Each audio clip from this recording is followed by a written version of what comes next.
नमस्कार, स्वागत है आप सभी का मेरे चैनल न्यूज रिपोर्टर में। मेरा नाम मानस द्विवेदी है।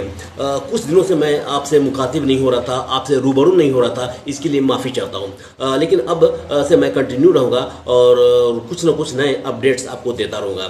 तो आज हम बात करेंगे सावन महीने की। दरअसल सावन का जो महीना है वो शुरू ही होने वाला है और 11 जुलाई से सावन महीने की शुरुआत हो जाएगी।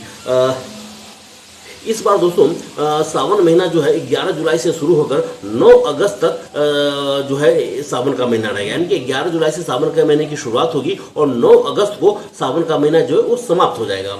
मैं आपको बता दूं कि इस बार 4 सोमवार पड़ रहे हैं सावन के महीने में और तमाम तरह के अद्भुत और दुर्लभ योग और संयोग बन रहे हैं। तो भगवान शंकर की भक्ति का लाभ उठाएं, सोमवार का व्रत करें और हर हर महादेव का जो है वो नारा गुंजाएं। दरअसल दोस्तों सावन का महीना जो है वो होता ही अपने आप में अद्भुत है। देखिए सावन के महीने में कई ऐसे तथ्य हैं जो जिसका हम नज़रअंदाज कर देते हैं। देखिए सावन का महीना सबसे पहले तो बारिश का महीना होता है और बारिश का मौसम जो है होता है तो जाहिर सी बात है मौसम काफ़ी सुहावना होता है और लोगों का मूड भी जो है वो काफ़ी अच्छा होता है सावन के महीने में।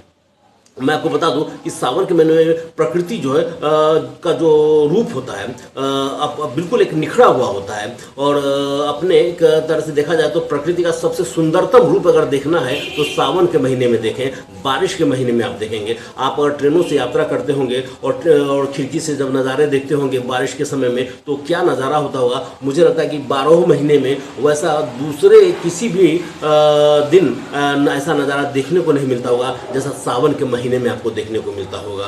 प्रकृति का रूप अगर आपको देखना हो तो आप जाएं देखें तो प्रकृति का रूप भी निखरा हुआ रहता है।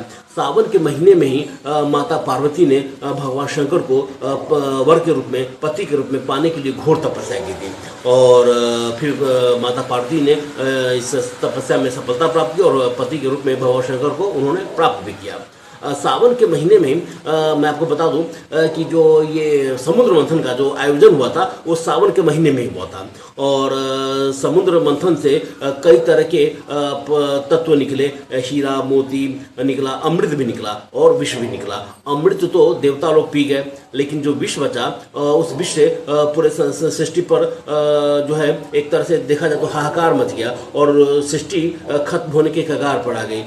तब सभी लोगों ने भगवान शंकर से प्रार्थना की और भगवान शंकर ने उस विष को धारण कर लिया और उस विष को पीने के बाद उन्होंने पूरे सृष्टि की रक्षा की। तो सावन का ही महीना था वो।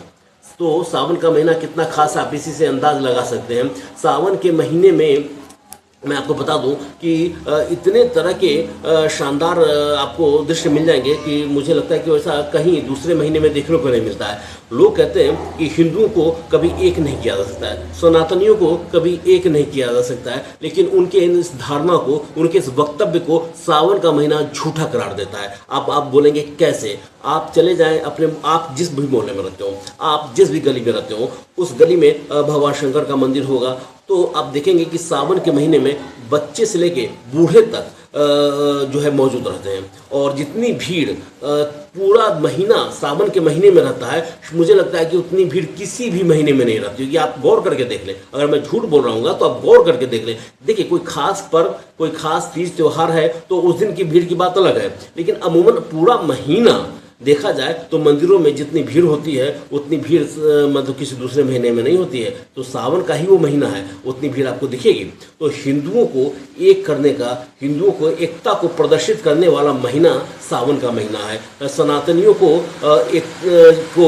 एकता की रस्सी में बांधने वाला या फिर जो पर्व जो है वो सावन का पर्व है दोस्तों। तो सावन का पर्व हमें कई तरह से संदेश देता है। सावन का पर्व हमें कई तरह से जोड़ने का काम करता है। तो हर हर महादेव, हर हर महादेव। नमस्कार।